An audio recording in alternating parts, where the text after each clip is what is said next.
అయ్యా, ఆ సంఘంలో ఆ తల్లి తిమోతి గురించి ప్రవచనం చెప్పింది కదా అన్నయ్య, మీరు కూడా ఆ తల్లి తిమోతి గురించి ప్రవచనం చెప్పినట్లుగా నన్ను గురించి కూడా ఏదైనా ప్రవచనం చెప్పండి అన్నయ్య, నేను ధైర్యపడతా అని అంటారా? వినండి, మీ పేరు నాకు తెలియకపోయి ఉండొచ్చు, మీరు ఎక్కడి నుంచి వచ్చారో నాకు తెలియకపోయి ఉండొచ్చు, మీరెవరో నాకు తెలియకపోయి ఉండొచ్చు, కానీ మీరు ఆరాధించే దేవుడు ఎవరో నాకు తెలుసు. ఆయన ఎవరో నాకు తెలిసి మీ భవిష్యత్తును ప్రవచనం ఎత్తి మాట్లాడతా. ఒకసారి నా వైపు చూడండి. అయ్యా, నా భవిష్యత్తు ఎలా ఉండబోతుంది? ప్రవచనం చెప్తారా?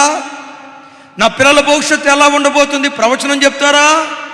నా ఉద్యోగ వ్యాపారాలు ఎలా ఉండబోతున్నాయి? ప్రవచనం చెప్తారా? భవిష్యత్తులో నా భక్తి జీవితం ఎలా ఉండబోతుంది? ప్రవచనం చెప్తారా అని ఒకవేళ మీలో ఎవరైనా అడిగితే మీ భవిష్యత్తును గురించి ప్రవచనం ఎత్తి చెప్తా. ఏంటో ఆ ప్రవచనం చెప్పమంటారా?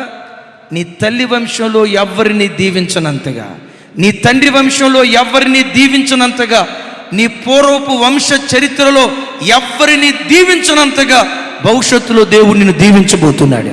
భవిష్యత్తులో దేవుడు నిన్ను బలపరచబోతున్నాడు.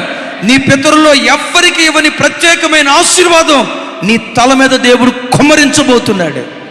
ఎలా ఈ మాట చెప్తారయ్యా అని అంటారా? నేను ఆరాధించే నా దేవుడు ఎవరో తెలుసా? మీరు సేవించే మీ దేవుడు ఎవరో తెలుసా? తరం తర్వాత తరం తన అభిషేకాన్ని రెట్టింపు చేసేవాడు.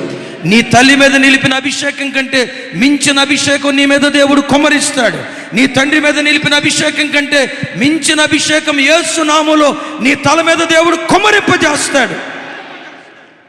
నిన్నెలా నిలవబెట్టాలని దేవుడు కలగన్నాడో తెలుసా?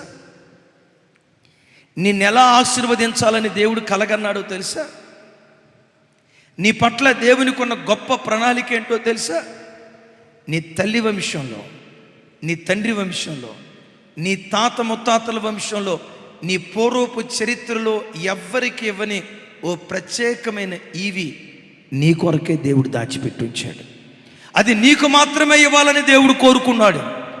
తిమోతే, నీ పట్ల దేవునికి ఉన్న ప్రణాళిక సాధారణమైనది కాదయ్యా. ఈరోజు పౌలును వాడుకుంటున్నాడే, ఒకరోజు నీ కాలం వస్తుంది. పౌలును వాడుకున్న దానికంటే మించిన అభిషేకంతో దేవుడు నిన్ను వాడుకోబోతున్నాడు.